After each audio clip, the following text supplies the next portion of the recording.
UP में flat मकान के रेंट एग्रीमेंट के नियमों में हुआ बड़ा बदलाव। अब योगी सरकार ने की ये व्यवस्था। फ्लैट मकान आदि को किराए पर देने की पक्की लिखी पढ़ी के लिए अब आपको मामूली धनराशि ही खर्च करनी पड़ेगी। राज्य सरकार रेंट एग्रीमेंट को पंजीकृत कराने पर लगने वाली स्टाम्प ड्यूटी को काफी हद तक कम करने जा रही है। 1 लाख रुपए तक के वार्षिक किराए वाले 1 वर्ष के रेंट एग्रीमेंट को सिर्फ 500 रुपए में ही पंजीकृत कराया जा सकेगा। इसी तरह 10 वर्ष तक की अवधि के एग्रीमेंट का खर्चा 2000 रुपए होगा। अगर 10 वर्ष तक की अवधि का वार्षिक किराया 6 लाख रुपए तक है, तब भी अधिकतम 8000 रुपए ही खर्च करने होंगे। नए रेंट कंट्रोल कानून का लाभ मिलेगा। सरकार को उम्मीद है कि रजिस्टर्ड एग्रीमेंट के खर्चे को बेहद कम करने से ज्यादा संपत्ति स्वामी किराएदार के अनुबंध को पंजीकृत करने के लिए आगे आएंगे। ऐसे में किराएदारी संबंधी विवाद पर संपत्ति स्वामी को नए रेंट कंट्रोल कानून का लाभ मिल सकेगा। एग्रीमेंट से हटकर सिविल कोर्ट या पुलिस से किराएदार को राहत नहीं मिल सकेगी, जिससे किराएदारी संबंधी कोर्ट में बढ़ते मामलों में कमी आएगी।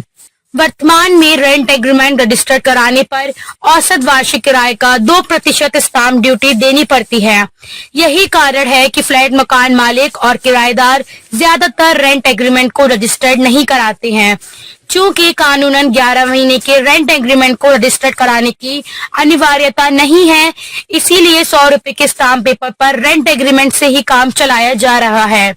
ऐसे में किराएदार को लेकर विवाद पर मकान मालिक को थाने से कोर्ट तक चक्कर लगाने पड़ते हैं। इसको देखते हुए योगी सरकार मकान मालिकों को राहत देने के लिए रेंट एग्रीमेंट को रजिस्टर्ड कराने के खर्च को मामूली करने जा रही है। सूत्रों के मुताबिक 1 लाख रुपए तक का वार्षिक किराया होने पर रेंट एग्रीमेंट को रजिस्टर्ड कराने का खर्चा जहां 500 रुपए किया जा रहा है, वहीं 1 से 3 लाख किराया होने पर 1000 और 3 से 6 लाख रुपए पर 2000 रुपए ही खर्च होंगे। 5 वर्ष के रेंट एग्रीमेंट के रजिस्ट्रेशन पर 1500 से 6000 रुपए और 10 वर्ष की अवधि होने पर 2000 से 8000 रुपए ही खर्च होंगे। स्टाम्प एवं पंजीयन मंत्री रविंद्र जायसवाल ने बताया कि मुख्यमंत्री योगी आदित्यनाथ के निर्देश पर रेंट एग्रीमेंट को रजिस्टर्ड कराने के खर्चे को घटाने के साथ ही पूरी प्रक्रिया को भी आसान बनाने की तैयारी है।